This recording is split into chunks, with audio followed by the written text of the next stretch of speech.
Hello everyone, welcome back to the Hindu Explainer series. I am Kushagra Goel and I hope that all of you had a wonderful Holi festival. And it is because of that the studio was closed and we missed the last 2 days. However, all of that will be completed and I hope that you have planned to stay safe, stay inside because the COVID situation is rising and the central government has also raised alarms.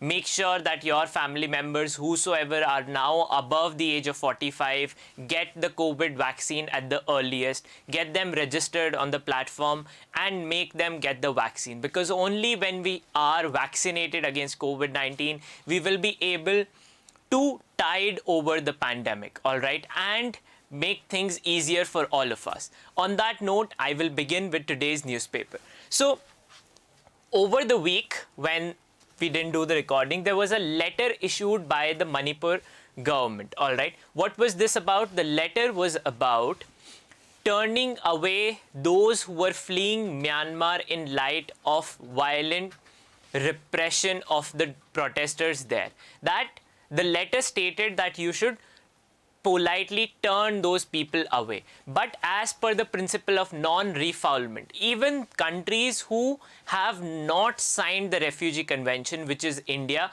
cannot decline or say no to refugees.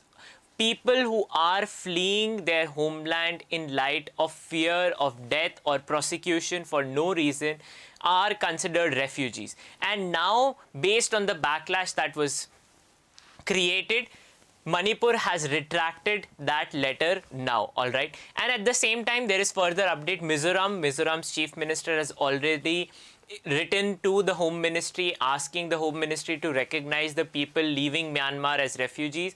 Have also stated that now they will provide the refugees who have come in under the Manrega program and make those people part of the Rural Employment Guarantee Scheme. All right, so it is in this light the principle of non-refoulement becomes really important and the definition of refugee equally important. All right, so based on whatever development is happening in Myanmar, independent of what the military coup is about, it is this principle that is also equally important. Then at the same time, as I highlighted, the surge in cases a cause for concern as per the central government. All right, so that is something that needs to be kept in mind. Apart from that, political news, nothing of real note for us on the front page. Moving on to the national news, also nothing of real note.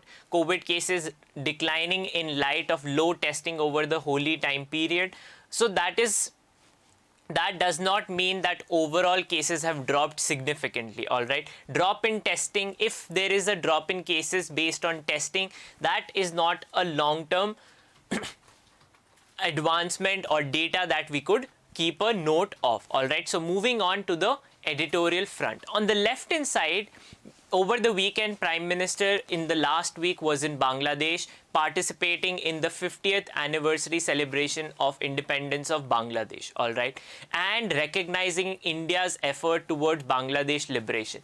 It is in this light that the editorial here marks out the events that took place and how the Prime Minister also penned down a editorial in the national newspaper of Bangladesh and called that how Sonali Andhodaya, that is a golden chapter in the history of Bangladesh, was denied to it because of assassination of Sheikh Mujibur Rahman, or Bangabandhu as he is called, right? So the government of India has recently conferred on him the Mahatma Gandhi Peace Prize, and along with that recognizing the contribution of martyrs, that is 4,000 Indian soldiers who participated and sacrificed their lives for the cause of democracy and liberation of the people of Bangladesh.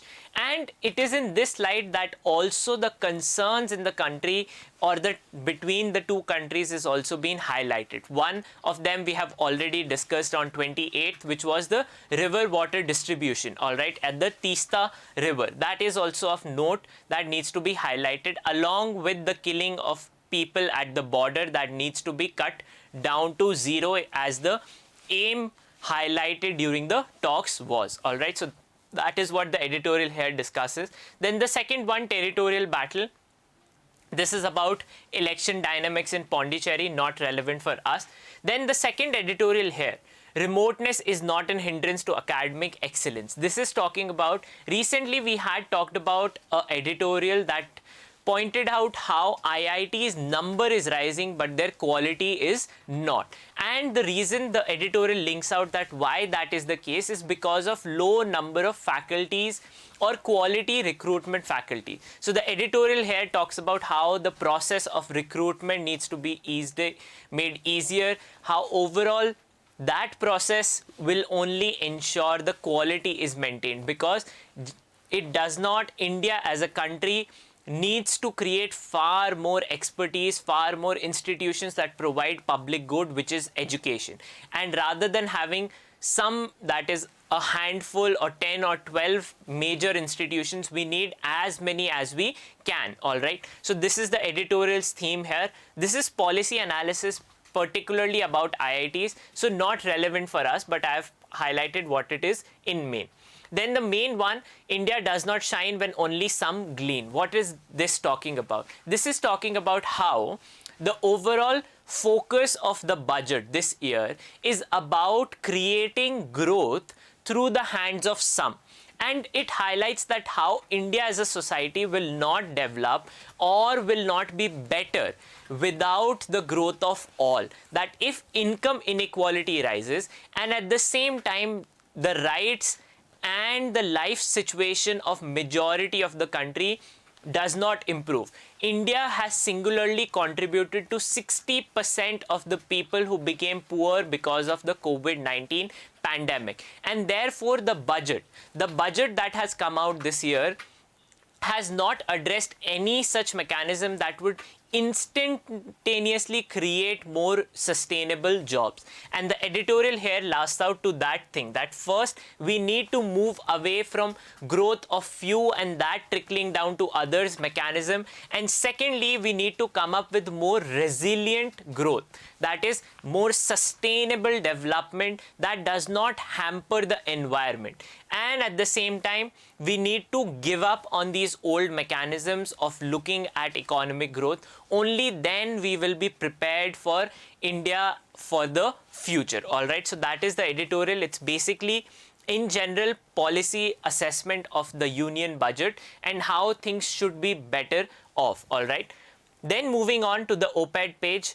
The op-ed page here on the first two sides are basically related to elections and the political narrative, political philosophy related to this. So therefore not discussing that part. Then moving on the left hand side, the second one, a road to progress, women, dairy farmers, cooperatives and unions are pathway to financial stability. This is talking about the white revolution and how it has created women entrepreneurs. Centerfold of the movement has been women dairy farmers and their contribution, that how if we involve more people we can create growth and wealth without leaving out many. All right, that if we start off from the bottom, we don't need foreign investment, we can start off from the bottom even if it takes time, but that growth will be resilient, that will be long term. All right, so that is what this talks about. White revolution, Operation Flood, that is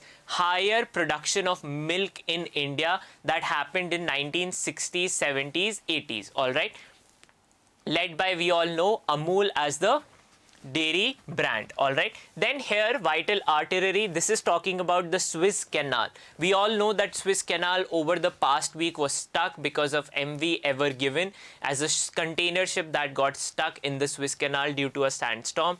And this talks about how India's trade or overall export import are so highly dependent on the Suez Canal or the trade through the Suez Canal, right? Then moving on the other national news, Supreme Court to study if POCSO Act can be used against minors. All right, so Supreme Court has recently issued notice in terms of whether a minor can be held liable under the POCSO Act. All right, a couple of weeks ago also we had discussed an editorial how there is absolute liability under POCSO Act, that one, for those below the age of 18, their consent is immaterial as long as their action is something that is described as an offense under the act, they will be held liable. But can that same restriction or imposition be applied on minors who also are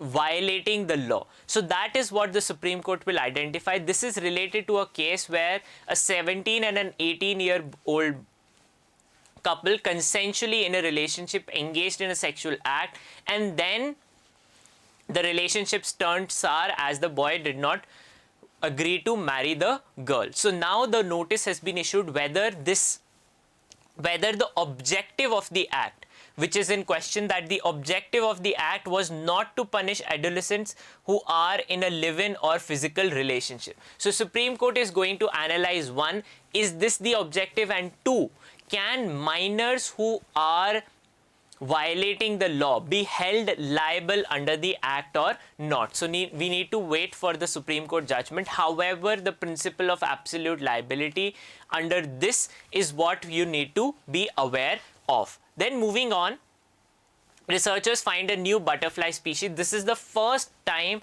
a complete all Indian team of researchers have found or discovered a new species of butterfly in Western Ghats. All right. So this has been confirmed in the Journal of Threatened Taxa, and the discovery of species Nakaduba Sinhala Ramasu Swami is the species of the butterfly that has been found in the Western Ghats, discovered by first time by an all Indian team of researchers. All right.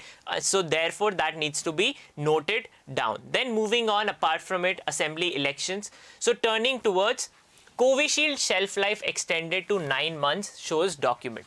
So we all know whenever you purchase a medicine, you see its expiry date, right? Expiry date 2 months from the year, 2 years from the year of manufacture, 30 days in eye drops, that once you open it, you have to consume it in 30 days. So what is that? Is the shelf life of a medicine. Now the government has extended the shelf life of the COVID vaccine, that how long is it safe or effective enough to be administered to people. So let's say a vaccine that was manufactured on January 1, earlier it was due to expire on June 30th, but now it has been extended for 3 months more. All right, so September 30th would be the day for a vaccine, Covishield vaccine dose that was manufactured on January 1. So that is what this has been extended by. The DGCI, which is the authority for approval of vaccine, has also extended the time period for the vaccine. Along with this news, there is also another update that India, under the COVAX initiative, under which all the countries are contributing to vaccine being provided, is also the single largest beneficiary of the COVAX initiative. That while India has, under Vaccine Maitri, given vaccines to different countries and supplied it to different countries, it is India at the end who has been the largest beneficiary by some distance to the COVAX initiative itself. All right. So as per UNICEF report, India has received more than a third of the 28 million AstraZeneca COVID-19 vaccines that have been made. That overall India has received 10 million. Nigeria comes second with 4 million dosages. So India has been the largest beneficiary of the COVAX initiative too. All right. Then apart from this, here is the conversation or update from the Istanbul Process Conference that is taking place now. Heart of Asia Meet Istanbul Process. That is the total name, the collective name of the conference that is taking place, which our External Affairs Minister has attended. I'll be doing an in-depth analysis of this and then talk about what all different things have been discussed here for the first time. All right. Then moving on, apart from this, on the other news, China cuts Hong Kong's elected seats. So we have been discussing, protests have been going on in Hong Kong since this was proposed. Now it has finally been imposed that now Hong Kong can, or people of Hong Kong can only elect 20 representatives out of the total 90 of the legislature. So in India, for example, the Lok Sabha has 545 seats, right? And all of them are directly elected by the people. Similarly, in Rajya Sabha, 238 are the seats that are indirectly elected, 12 of them are nominated. But now, as in the Legislative Council of Hong Kong, all right, which is also known as LegCo, 20 will be directly elected, and rest all of them, all the other 70 members, which is a wholesome majority, higher than almost two-third majority, will be indirectly elected by the Communist Party and its related organizations. So this shows that how democracy has been killed in Hong Kong by the Communist Party of China. All right. So this is the whole controversy. It was in light of this proposals that the protest first erupted in Hong Kong in 2018, 2019. Then because of COVID-19 pandemic, they stopped taking place because of the lockdowns there, and then they were resumed. But democratic propagandists have been arrested in China, they have been sent to mainland China, and along with this legislation of reducing the number of elected people, at the same time, when the protest took place, elections were due in the Hong Kong Assembly. But in using the COVID-19 pandemic as an excuse, those elections were deferred for later time period. And in the intermediate time period, this amendment has been brought in, which has reduced the number of elected representatives in the Hong Kong Assembly. All right. And 1997, China had promised United Kingdom that for next 50 years, a system of one nation, two systems will be followed, that Hong Kong will remain a democratic place. Hong Kong was a colony of United Kingdom, and it is this that has now changed. Overall, this pledge that China had made towards United Kingdom is the one that has now been finally overturned. All right. Then on the left-hand side, Hifazat-e-Islam, the group behind Bangladesh protests. When Prime Minister Modi was in Bangladesh, protests had taken place against invitation being extended to him. The group that did so is known as Hifazat-e-Islam, all right, and these protests were the one that turned violent, and 11 protesters passed away in police retaliation, all right. So this group's is an orthodox Sunni clerical group that advocates for non-secular ideals in the country of Bangladesh. This shows that how even countries such as Bangladesh, which is a secular country in terms of its functioning, faces the threat of fundamentalist all the time. All right, so that is what the group's history is being analyzed here for. Then moving on, global leaders push for new pandemic treaty. Under WHO's leadership, countries, European Union and other countries across the globe are pushing for a collective treaty to prepare for the next pandemic. Why? Because we saw in the COVAX initiative how countries have used nationalization of vaccines, that they have hoarded it for them, and then once they are done with their needs, they give it to others. So rather than having a country-specific response to pandemics, there is a need for a universal response.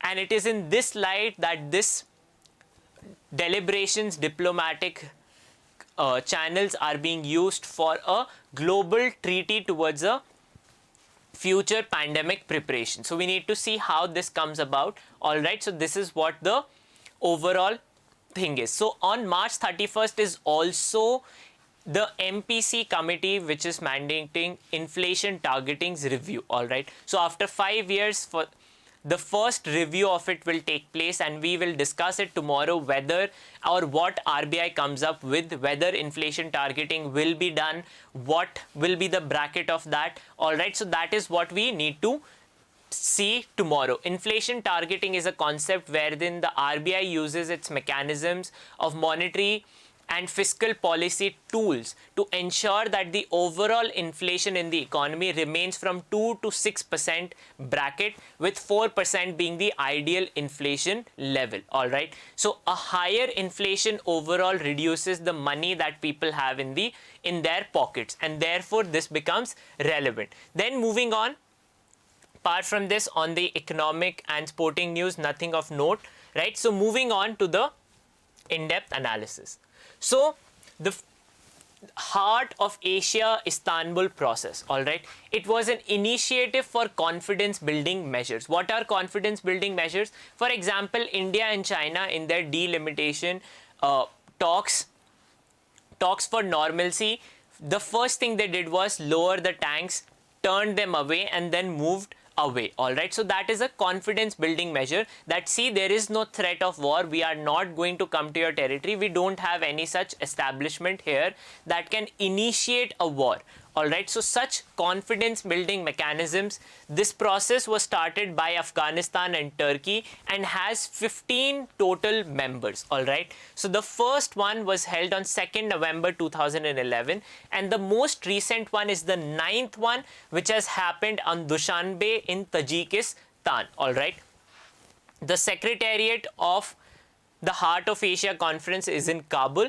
All right, so I'll just illustrate all the members of the conference for all of you, all right, and then talk about what is discussed in this year's conference. All right, so the members are Afghanistan, Azerbaijan, China, Russia, Saudi Arabia, Tajikistan, India, Iran, Kazakhstan, Pakistan, Kyrgyzstan, Turkey, UAE, and Uzbekistan. So all the erstwhile Soviet countries who were part of the Central Asian region, along with some Middle Eastern countries, that is UAE and Saudi Arabia, then Turkey, which is also a neighbor in that region, and then India, Pakistan, and China. All right, so that is how you could remember these countries. All right, all the Central Asian countries along with Iran, Saudi Arabia and UAE from the Middle Eastern region, then Turkey on the extreme left-hand side of the region,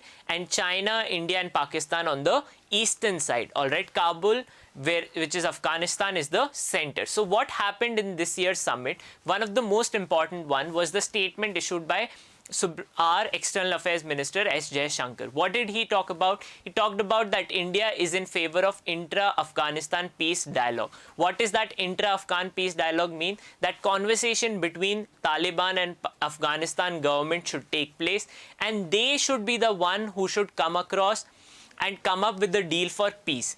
And along with this, the conversation should also be about the peace of the region, because if the region or the country of Afghanistan remains volatile, then overall there is a threat of violence in the region also, because as highlighted by Pakistan's foreign minister also, that, see, if there is violence, there is a risk of Islamic State or Al-Qaeda, which are known terrorist organizations, to take root in the society, and that is where the security of the entire region is threatened. The Heart of Asia conference is primarily about peace in the region, and therefore in that light this conversation becomes important. We know Afghanistan's president has already spoken about how he will reveal what his plans for peace process is. We know that conversation in Doha is already ongoing of peace between US and Taliban. Then US has also proposed a UN-sponsored peace conversation along with the Triokia. So all the conversations right now is about peace in Afghanistan as the deadline for withdrawal of US troops comes closer for us. All right, so it is in this light that we will conclude for the day. The most important thing regarding today becomes the Heart of Asia Istanbul process summit and the dispute related to Afghanistan. All right, so that is the most important thing that you need to be aware of. Along with this, the provision of POXO Act and its applicability becomes important. All right, so that is the two most important things for today's newspaper. On that note, I will conclude for the day and see you all tomorrow.